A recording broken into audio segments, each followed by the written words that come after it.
اصل سمجھنے کی بات ہے وہ یہ ہے کہ عام طور پر مشہور یہ ہے کہ ایک طرف صرف امام ابو حنیفہ ہیں، وہ یہ کہتے ہیں کہ صلاۃ الاستسقاء سنت نہیں،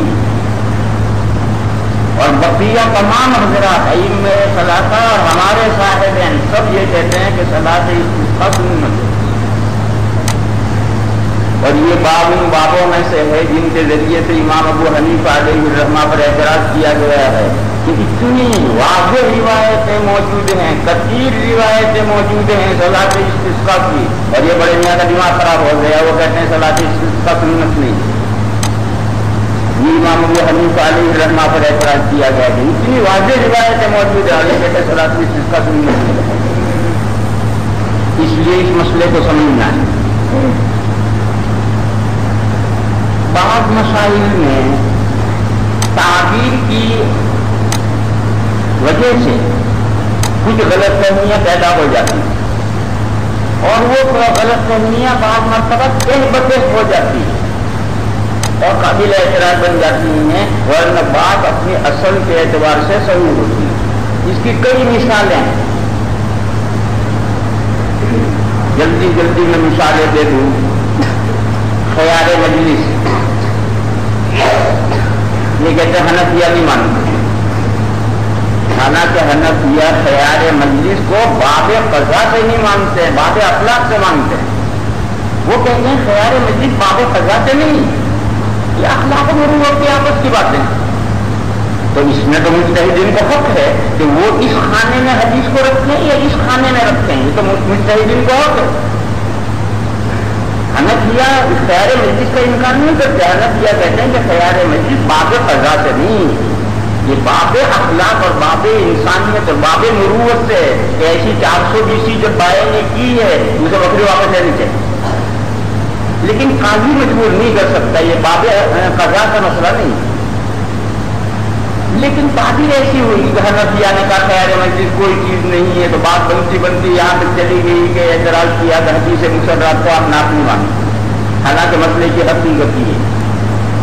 اسی طرح کا مسئلہ ہے حج میں ہدی لے کر جائے تو اس کا اشعار، امام ابو حنیفہ علیہ الرحمہ کہتے ہیں کہ اشعار مسلح ہے، یعنی سنت نہیں ہے، مکروہ تحریمی، جبکہ حضور کے اشعار کرنے کی روایت موجود ہے۔ اس مسئلے کی حقیقت کیا تھی؟ امام اعظم کے زمانے میں لوگوں نے اشعار میں جو بے احتیاطی شروع کی تھی، اس اشعار کو حضرت نے فرمایا کہ یہ اشعار، یہ سنت اشعار ہے، بالکل مسئلہ ہے، بدعت ہے۔ اس انداز سے لوگ بے احتیاطی سے اشعار کرنے لگے تھے، اس خاص اشعار کو یہ فرمایا تھا کہ یہ اشعار سنت ہے، یہ تو مسئلہ ہے، بدعت ہے۔ اور حضور نے جس طرح سے احتیاط سے اشعار کیا تھا اس کا کون انکار کرے؟ لیکن مسئلے کی تعبیرات ایسی چلی کہ وہ کہیں سے کہیں پہنچ گئی اور کچھ کی کچھ ہو گئی۔ اسی طرح کا یہ مسئلہ ہے، بارش نہیں ہو رہی، بارش اللہ سے مانگنی، کیا طریقہ ہے؟ حدیثوں میں 3 طریقے آئے ہیں۔ ایک روایت ہے عادل لحم کی جو بات میں آ رہی ہے، وہ یہ ہے کہ حضور صحابہ کے ساتھ تشریف لے گئے اور مدینہ سے باہر ایک جگہ کی احجار الزیت، وہاں تشریف لے جا کر کھڑے کھڑے سب لوگوں نے ہاتھ اٹھا کر دعا کی اور چلے۔ دوسری روایت بخاری وغیرہ میں پڑھیں گے کہ حضور جمعہ کا خطبہ دے رہے تھے اور ایک آدمی اعرابی داخل ہوئے، انہوں نے کہا ہلاکت المواشی۔ حضور نے خطبے ہی میں بارش کے لیے دعا کی اور نماز ختم ہونے سے پہلے بیض بادل منڈا، لہٰذا جمعہ کے خطبے میں استسقاء ہو سکتا ہے تو فرض نمازوں کے بعد بھی ہو سکتا ہے۔ اور تیسری صورت یہ ہے کہ حضور باقاعدہ لوگوں کے ساتھ اس میدان میں تشریف لے گئے جہاں عید کی نماز پڑھی جاتی ہے، وہاں حضور نے 2 رکعتیں پڑھ کر اللہ سے بارش کرو۔ یہ تینوں قسم کی روایت ہیں۔ اب جمہور یہ کہتے ہیں کہ استسقاء کی نماز سنت ہے، یعنی بارش طلب کرنے کا یہی ایک طریقہ ہے اور کوئی نہیں.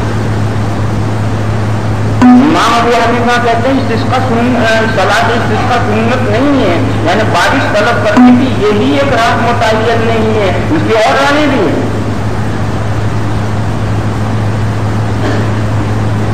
بس یہ ہے مسئلے کی حقیقت. مگر تعبیر یہ ہوئی کہ صلاۃ استسقاء سنت نہیں ہے، اعتراض کرا ہو.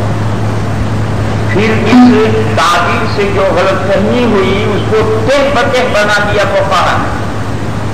فقہ نے یہ مسئلہ اس انداز سے لکھا گیا کہ گویا امام ابو حنیفہ علیہ الرحمہ کے یہاں استسقاء کی نماز جائز بھی نہیں، اور پھر غضب یہ کر دیا کہ یہ کام فتویٰ اسی پر ہے. یہ سب تعبیر کی غلطیاں ہیں. وہ فقہاء ہے احناف جو محدث نہیں ہیں، یہ ان کی سب تعبیرات ہیں. اور جو فقہاء ہے احناف محدثین ہیں، جیسے کہ علامہ عینی ہیں، علامہ ابن حمام ہیں، بڑے بڑے حضرات ہیں، ان کی تعبیرات دوسری ہیں اور خالص فقہاء کی تعبیرات اور مسئلے کی حقیقت یہ، کیونکہ جب تین صورتیں استسقاء کی ہیں، آپ ایک صورت کو سنت کہیں گے تو دو کی نفی خود بخود ہو گئی. اس کی نفی کیسے کرو؟ اگر یہ کو سنت نہیں کہو گے تو تینوں شکلیں استسقاء کی مشہور رہیں گی. اب ان میں افضل خیر افضل کی تم کرتے رہو کہ استسقاء کی بہترین شکل کیا ہے، افضل شکل کیا ہے، افضل کی بحث کرتے رہو. لیکن ایک صورت سنیت کے لیے متعین نہیں ہوئی استسقاء کی تینوں صورتیں. اور جب ان بزرگوں نے صلاۃ استسقاء کو سنت کہہ دیا تو دوسروں کی تو نفی خود بخود ہو گئی. سنت کے مقابل جو وہ خلاف ہے سنت. یہ بھی سنت ہے، یہ بھی سنت ہے، یہ بھی سنت، ساری سنتیں کیسے ہوں گی؟ چنانچہ ائمہ ثلاثہ کے یہاں ان کی کتابوں میں اس کا کوئی تصور ہی نہیں کہ صلاۃ استسقاء کے علاوہ بھی بارش مانگنے کی کوئی صورت مسنون ہے، حضور سے ثابت ہے، مستحب ہے. اس کا ان کا تصور ہی نہیں ہے. بس صرف یہ تصور ہے کہ صلاۃ استسقاء پڑھو اور بارش مانگو. اور حنفیہ کی کتابوں میں صلاۃ استسقاء کا باب قائم کریں گے، مگر امام ابو حنیفہ کے قول کی ایسی تشریح کریں گے کہ نماز کی نفی ہو جائے. اس لیے یہ جو تعبیر ہے ہماری فقہ میں وہ بھی صحیح نہیں ہے. یہ جو ائمہ ثلاثہ کی کتابوں میں تعبیرات ہیں یہ بھی صحیح نہیں ہے. حق بیچ میں وہ یہ ہے کہ حضور سے تینوں طریقے پر بارش مانگنا ثابت ہے. لہذا تینوں شکلیں مستحب ہیں. بارش مانگنے کی صورتیں حضور سے تینوں صورتیں ثابت ہیں. اب یہ بات سنا اولا کیا ہے، افضل کیا ہے؟ ظاہر ہے کہ جتنا اہتمام کرو گے اتنا ہوگا اور افضل ہوگا. یہ بات تو موٹی سی ہے، اس کے لیے کسی دلیل کی ضرورت نہیں ہے. اس کی نظیر مزارعت جائز ہے یا نہیں؟ امام ابو حنیفہ کی طرف یہ بات منسوب ہے کہ ان کے مزارعت جائز نہیں. امام شافعی علیہ الرحمہ کے مزارع جائز نہیں، اور شاہدن کے مزارعت جائز ہے. بٹوار جب کہ فقہ میں باب المزارعہ شروع کرو گے تو شروع میں یہ اختلاف آئے گا. امام ابو حنیفہ کے مزارعت جائز ہی نہیں ہے، شاہدن کے جائز. پھر جب مزارعت کی شکلیں بیان کریں گے کہ کیا شکلیں جائز ہیں اور کیا شکلیں ناجائز ہیں تو وہاں بھی امام ابو حنیفہ کا اختلاف ہے. امام ابو حنیفہ کہیں گے یہ شکل جائز ہے، یہ شکل جائز نہیں. اچھی وہ غریب بات ہے. ابھی تو کہہ رہے تھے کہ سرے سے مزارعت جائز نہیں، پھر شکلوں میں بھی بحث کر رہے ہیں کہ یہ شکل جائز ہے، یہ شکل جائز نہیں. اسی طرح کا یہ مسئلہ ہے. ایک طرف سے ایک امام ابو حنیفہ کے صلاۃ استسقاء سنت نہیں. پھر جب یہ مسئلہ آئے گا کہ استسقاء کی نماز جہرن قرات کرنی چاہیے سرن، امام ابو حنیفہ وہاں پہ آئیں گے کہ سرن کرنی چاہیے. ارے کہ صلاۃ استسقاء ہے ہی نہیں تو سرن اور جہرن کا مسئلہ کہاں کیا ہے؟ اس کا مطلب یہ ہے کہ اس مسئلے کے سمجھنے میں غلط فہمیاں ہیں. امام ابو حنیفہ علیہ الرحمہ صلاۃ استسقاء کا انکار نہیں کرتے. وہ صلاۃ استسقاء کی تین شکلوں میں سے اس کو ایک شکل مانگتے ہیں، اور جب تین میں سے یہ ایک شکل ہے تو اس پر سنیت کا اطلاق نہیں کریں گے. سنیت کا اطلاق کریں گے تو باقی دو کی نفی ہو جائے. اور اس کی مشروعیت مانگتے ہیں. دلیل یہ ہے کہ جب قرات کا مسئلہ آتا ہے، تقویل رضا کا مسئلہ آتا ہے تو اس وقت امام صاحب اس مسئلے میں جہد کرتے ہیں، دخل دیتے ہیں.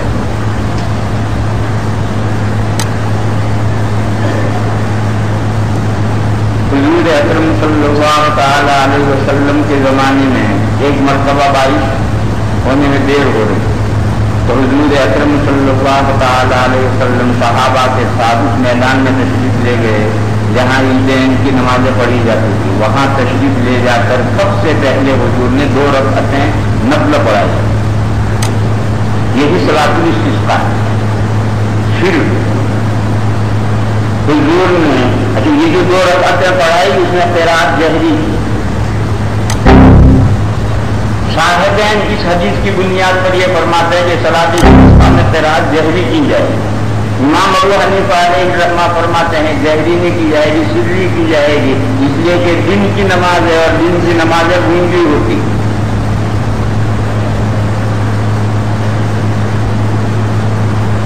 پھر حضور نے خطبہ دیا. اس خطبے میں حضور نے اپنی چادر پلٹ دی, نیچے کی اوپر, اوپر کے نیچے کر دی. اس میں بھی اختلاف ہوا ہے کہ یہ چادریں فقط امام پلٹے گا یا سارا مجموعہ پلٹے گا. امام محمد علیہ الرحمہ یہ فرماتے ہیں کہ صرف امام پلٹے گا, اور امام شافعی علیہ الرحمہ اور امام احمد یہ فرماتے ہیں کہ سارا مجموعہ پلٹے گا. اور اس مسئلے سے لوگوں نے بحث نہیں کی کہ اگر چادر وہی نہ رکھی ہو, کرتا پہن رکھا ہو, شیروانی پہن رکھا ہو تو کیا پاجامہ پلٹے گا. اس مسئلے سے کتابوں میں بحث ہی نہیں. پھر حضور نے دونوں ہاتھ اٹھائے اور قبلے کی طرف منہ کر لیا. خطبے میں تو یوں منہ تھا, قبلے کی طرف منہ کر لیا اور دونوں ہاتھ اٹھا کر حضور نے بارش کے لیے دعا کرنا. یہ روایتیں ہیں. ایک مسئلہ جو عام ضرورت کا بھی ہے, دوسری کتابوں میں بھی آئے گا, ہمارے یہاں نہیں, ترمذی میں نہیں, اس لیے اس مسئلے کو بھی سمجھ لو. حضرت فاروق اعظم رضی اللہ تعالی عنہ کے زمانے میں جو واقعہ پیش آیا تھا بارش طلب کرنے کا, اور حضرت عمر نے 2 رکعتیں پڑھائی, پھر خطبہ دیا, پھر خطبہ دے کر یہ فرمایا کہ یا اللہ, ہم جب تک حضور ہمارے درمیان میں تھے تو ہم حضور کو وسیلہ بنایا کرتے. آج حضور ہمارے درمیان میں نہیں ہیں, البتہ ان کے چچا موجود ہیں, ہم ان کو وسیلہ بناتے. یہ وہ مشہور روایت ہے وسیلے کے بیان میں. اس روایت میں وسیلہ بنانے کا مطلب لوگوں نے غلط سمجھ رکھا ہے. روایتیں مختصر ہوتی, جن لوگوں کے سامنے مختصر روایتیں ہوتی ہیں, سارے طرق سے روایتیں نہیں ہوتی, وہ مسئلے کے سمجھنے میں غلطی کرتے ہیں. لہذا عام طور پر اس مسئلے کے سمجھنے میں غلطی ہوئی. یہ حدیث شریف توسل کے باب کی ہے ہی نہیں. بخاری کی شرح عمدۃ القاری میں روایت ہے تفصیلی. حضرت عمر نے یہ فرمایا کہ ہم جب تک حضور تشریف فرماتے ہمارے درمیان میں تو ہم ان کو وسیلہ ذریعہ بنایا کرتے تھے. اب حضور نہیں رہے, ان کے چچا موجود ہیں, ہم ان کو وسیلہ اور ذریعہ بناتے ہیں. اس کے بعد حضرت عمر نے حضرت عباس سے کہا کہ آئیے دعا کیجیے. چنانچہ حضرت عباس اٹھے اور ممبر پر چڑھ کر انہوں نے دعا شروع کی, دعا کروائی. یہ دعا کروانا یہ وسیلہ بنانا ہے.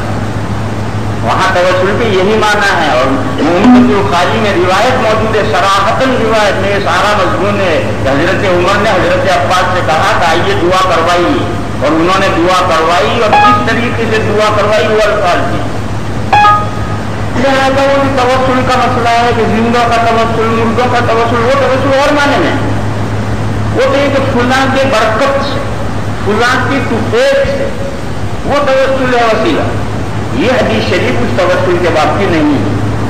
جب تک حضور دنیا میں تشریف فرما تھے تو ایسے موقعوں پر دعا کون کرائے؟ حضور ہی کرائیں گے اور سارا مجمع نہیں رہے. آج کون دعا کروائے؟ اس جلسے میں دعا کون کروائے؟ نماز تو ہو گئی ہے, بارش کے لیے دعا کرنے کون کروائے؟ حضرت عمر امیر المومنین ہیں, ان کا حق ہے, مگر تواضع کا پتلا تھا. انہوں انہوں نے اپنے آپ کو اس قابل نہیں سمجھا، اپنے آپ کو گنہگار سمجھا، میں مانگوں اللہ دینا دے۔ یہ ہمارے اندر ایک مقبول بندہ ہے، حضرت آپ آئیے دعا کروائیے، یہ مسئلہ ہے۔ حضرت عباس سے دعا کروائی گئی، لہذا زندے اور مردے کا توسل کا سوال ہی کہاں پیدا ہوتا ہے کہ جب حضور کا توسل جائز تھا تو حضور کا توسل چھوڑ کر کے حضرت عباس کا توسل کیوں کیا؟ معلوم ہے مردے کا توسل جائز نہیں ہے، زندے ہی کا توسل ہو سکتا ہے۔ یہ ساری بحث غلط ہے، وہ سارا مسئلہ اس معروف توسل کا مسئلہ ہی نہیں ہے، وہ مسئلہ تو دعا کروانے کا ہے۔ اور حضرت عمر نے حضرت عباس کو دعوت کی ہے کہ آئیے تشریف لائیے دعا کروائیے، اور انہوں نے منبر پر چڑھ کر دعا کروائی۔ ظاہر ہے کہ حضور اب نہیں ہے تو حضور سے کیسے دعا کروائیں گے؟ جو مجمع میں سب سے نیک آدمی ہے ان سے دعا کروائیں گے۔ مجمع میں سب سے نیک آدمی حضرت عمر ہے، مگر وہ تواضع کا پتلا ہے، انہوں نے اپنے آپ کو اس قابل نہیں سمجھا اور حضرت عباس کو آگے بڑھایا کہ آپ دعا کروائیں۔ لہذا وہ حدیث شریف جو معروف توسل کے مسئلے میں آتی ہے وہ ساری بحث غلط ہے، اور میں نے حوالہ دیا کہ روایت عمدۃ القاری میں ہے، دیکھو جسے دیکھیں۔ وبه قال حدثنا يحيى بن موسى قال حدثنا عبد الرزاق قال حدثنا معمر عن الزهري ایسی ہی ایک غلط فہمی پیچھے گزر چکی ہے کہ وہ دو آدمیوں کی قبر پر حضور نے دو شاخیں گاڑی تھی، اس کی جو طرح طرح کی توجیہیں کی ہیں قبروں پر گل پوشی کرنے والوں نے، وہ سب غلط ہے، کیونکہ مسلم شریف کی روایت میں خود حضور نے ان کی وجہ بیان کی ہے کہ میں نے ان کے لیے سفارش کی تھی اور میری سفارش موقت وقت کے لیے قبول کی گئی۔ تو جب حضور اپنے عمل کی وجہ بیان کرتے ہیں تو دوسرے کو کیا حق پہنچتا ہے؟ عن عباد بن تميم عن عمه أن رسول الله صلى الله عليه وسلم خرج بالناس يستسقي فصلى بهم ركعتين جهر بالقراءة فيهما وحول رداءه ورفع يديه واستسقى واستقبل القبلة. وفي الباب عن ابن عباس وأبي هريرة وأنس وأبي اللحم. قال أبو عيسى حديث عبد الله بن زيد حديث حسن صحيح وعلى هذا العمل عند أهل العلم. وبه يقول الشافعي وأحمد وإسحاق. واسم عم عباد بن تمیم، عم لفظ رہے عین نہیں، عباد سے چچا کا نام۔ واسم عم عباد بن تمیم هو عبد الله بن زيد بن عاصم المازني. وبه قال حدثنا قتيبة قال حدثنا الليث عن خالد بن يزيد عن سعيد بن أبي هلال عن يزيد بن عبد الله عن عمير مولى أبي اللحم عن أبي اللحم أنه رأى رسول الله صلى الله عليه وسلم عند أحجار السيف يستسقي وهو مقنع بكفيه يدعو. مقنع لفظ پہلے گزر چکا ہے، تقنع اے ترفعهما، ہاتھ اٹھا کر دعا کی ہوتی۔ قال أبو عيسى كذا قال قتيبة في هذا الحديث عن آب اللحم. یہ آب اللحم صحابی جو ہیں ان کی کوئی روایت ہے یا نہیں؟ یہ روایت ان کے مولا عمیر نقل کرتے ہیں اپنے آقا آب اللحم سے، بس اسی روایت میں آیا ہے، ورنہ یہ جو صحابی آب اللحم ہے ان کی کوئی روایت معروف نہیں ہے۔ ولا نعرف له عن النبي صلى الله عليه وسلم إلا هذا الحديث الواحد. وعمير مولى أبي اللحم، عمیر ہیں یہ بھی صحابی ہیں، ان کی متعدد روایت ہے۔ وعمير مولى أبي اللحم قد روى عن النبي صلى الله عليه وسلم أحاديث وله صحبة. بس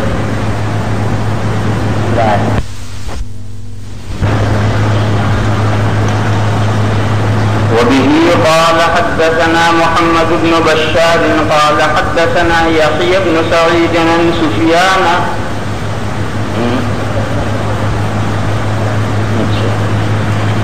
وبه قال حدثنا قتيبة قال حدثنا حاتم بن إسماعيل عن هشام بن إسحاق وهو ابن عبد الله بن كنانة عن أبيه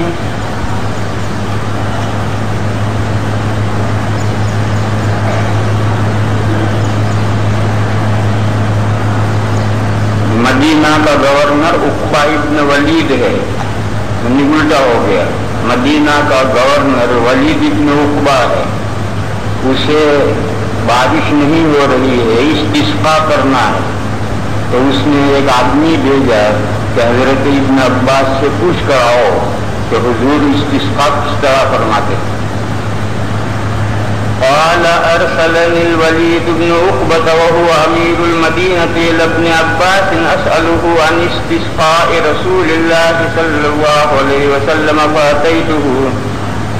حضرت ابن عباس نے بتایا کہ حضور بارش طلب کرنے کے لیے گھر سے نکلے، عیدگاہ کے میدان میں تشریف لے گئے، اور جیسے عید کے دن کپڑے بدل کر جایا کرتے ہیں، نہا کر جایا کرتے ہیں، اس طرح سے نہیں، بلکہ جو کپڑے پہنے ہوئے تھے انہی کپڑوں میں عاجزانہ، خوشی خوشی نہیں، متواضعانہ، خاکساری کے ساتھ گڑ گڑاتے ہوئے عیدگاہ پہنچے.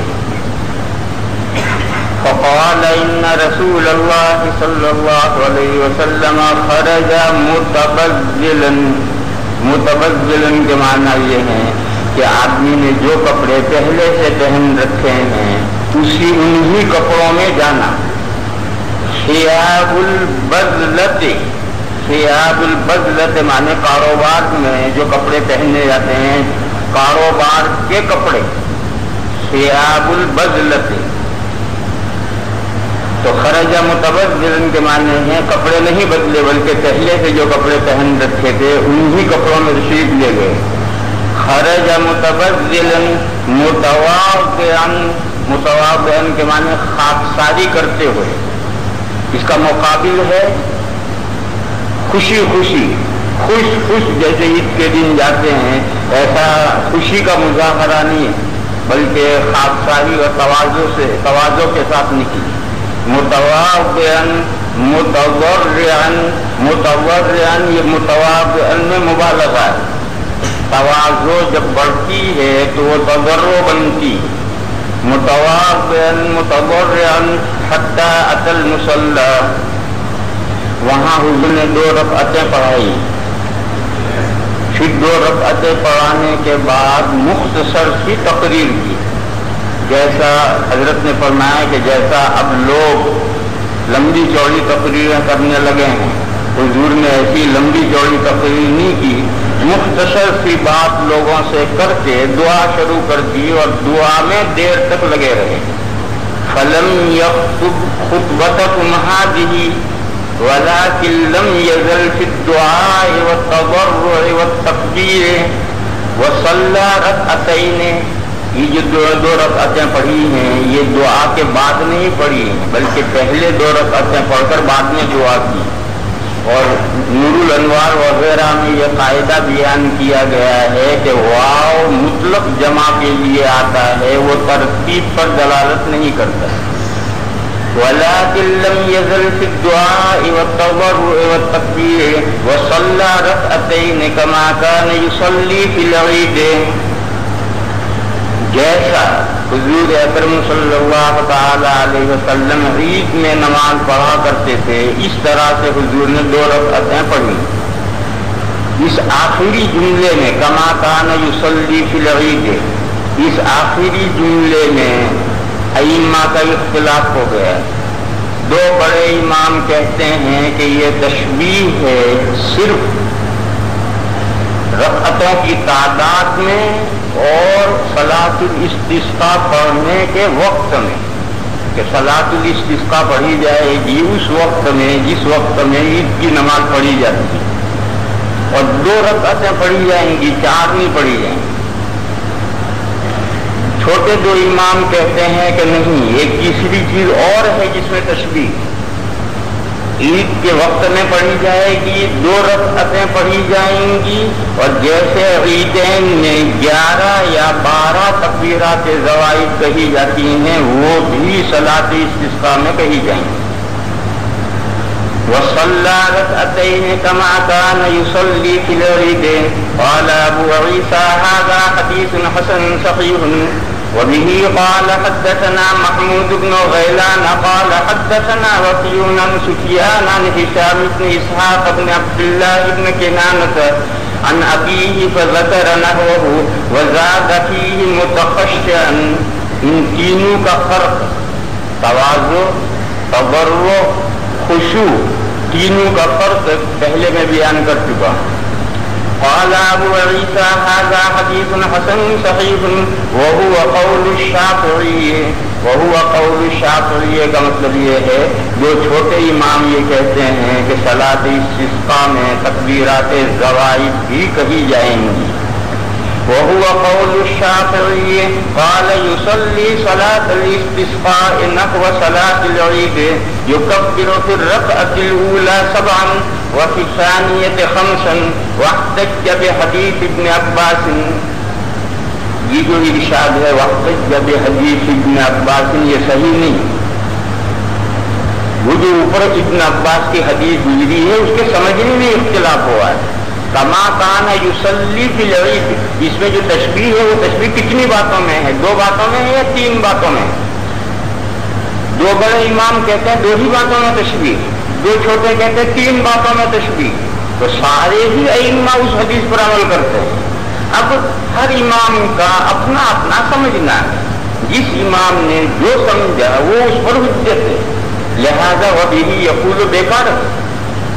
واحتج بحديث ابن عباس قال أبو عيسى وروي عن مالك بن أنس أنه قال لا يكبر في صلاة الاستسقاء كما يكبر في صلاة العيدين. باب في صلاة الكسوف. سورج کو گہن لگے تو نماز پڑھنی چاہیے, سنت ہے. پھر حنفیہ یہ کہتے ہیں کہ 2 رکعتیں پڑھی جائیں گی جیسے فجر کی نماز پڑھی جاتی ہے اس طرح. ائمہ ثلاثہ رحمہم اللہ فرماتے ہیں کہ نہیں, اس طرح سے نہیں. 2 رکعتیں پڑھی جائیں گی اور ہر رکعت میں 2 رکوع اور 2 سجدے کیے جائیں گے. 2 رکوع کرنے کا کیا طریقہ ہے وہ آگے آ رہا ہے. یہاں تو آپ اجمالاً یہ سمجھیں کہ ائمہ ثلاثہ یہ کہتے ہیں کہ صلاۃ کسوف میں 2 رکعتیں پڑھی جائیں گی اور ہر رکعت میں 2 رکوع اور 2 سجدے کیے جائیں گے. حنفیہ کہتے ہیں کہ نہیں, جیسے فجر کی نماز میں 2 رکعتیں ہیں اور ہر رکعت میں 1 رکوع ہے اور 2 سجدے ہیں, اسی طرح سے صلاۃ کسوف پڑھی جائے گی. اس سلسلے میں کسوف کی نماز حضور اکرم صلی اللہ تعالی علیہ وسلم نے صرف 1 مرتبہ پڑھی, بار بار نہیں پڑھی. اور روایتوں میں اس قدر اختلاف ہے, ہر رکعت میں 1 رکوع کی روایت بھی ہے, 2 رکوع کی بھی روایت, 3 رکوع کی بھی روایت, 4 رکوع کی بھی روایت ہے اور 5 رکوع کی بھی روایت. یہ تو 5 طرح کی روایتیں ہوئی. اور 6ٹھی روایت یہ ہے کہ حضور نے صلاۃ کسوف پڑھی تو 2 رکعت پڑھ کر سلام پھیر دیتے اور پوچھتے تھے بھائی باہر جا کر دیکھو گہن ختم ہوا یا نہیں ہوا. آدمی باہر جا کر دیکھ کر آتا تھا اور کہتا تھا کہ ابھی گہن ختم نہیں ہوا, تو حضور اگلی 2 رکعتیں شروع کر دیتے, پھر 2 پوری کر کے پھر پوچھتے تھے کہ دیکھو گہن ختم ہوا یا نہیں ہوا. اسی طریقے سے 2 پڑھتے رہے اور ہر 2 کے بعد میں یہ دریافت کرتے رہے کہ گہن ختم ہوا یا نہیں.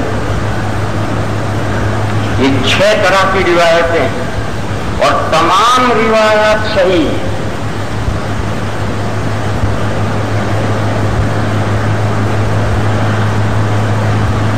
ائمہ ثلاثہ نے اپنے خیال میں ان 6 طرح کی روایات میں سے جو اصح ما فی الباب سمجھا ہے اس کو لیا ہے.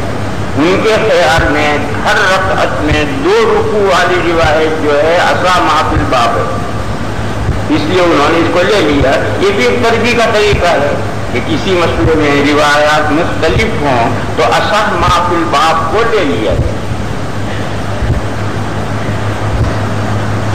حنفیہ نے جو غور کیا تو ساری روایتیں صحیح ہیں. ان 6 طرح کی روایتوں کے علاوہ ایک 7ویں طرح کی روایت اور سامنے آئی. وہ یہ ہے کہ کسوف کی نماز پڑھانے کے بعد حضور اکرم صلی اللہ تعالی علیہ وسلم نے تقریر فرمائی. جس دن کسوف ہوا تھا اس سے ایک دن پہلے حضور اکرم صلی اللہ تعالی علیہ وسلم کے صاحبزادے حضرت ابراہیم کا انتقال ہوا تھا.